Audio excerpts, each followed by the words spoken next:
So, should you fly a drone at night? The drone manual says no, you shouldn't. And I get it because you cannot really see where the drone is flying. All you see is maybe a dot in the sky.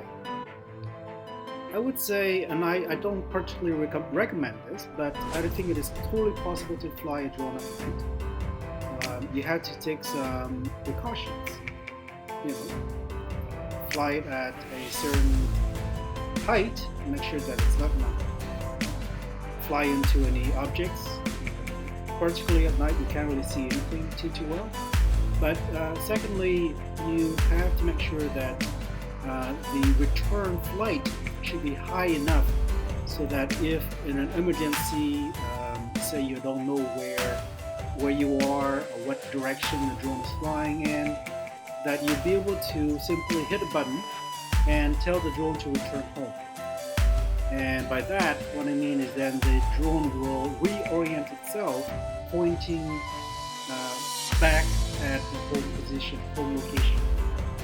I've had to do that a number of times when I was trying to fly it in Hoi An, which you can see here.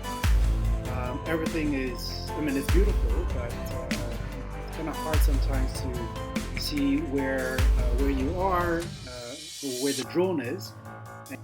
So you always have to think about a backup plan, right? What is that plan B if something goes wrong? You gotta just hit that home button and the drone will reorient itself and fly back. Alright, so totally possible. Just make sure that you have the backup plan and you'll be okay.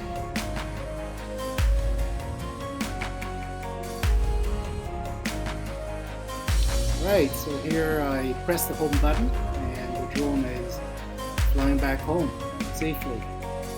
It would rise to a certain height that was preset, and that preset height was higher than any of the buildings around the area. So I felt safe that the drone won't be hitting anything. And so that was it, flying at night. Thanks for watching.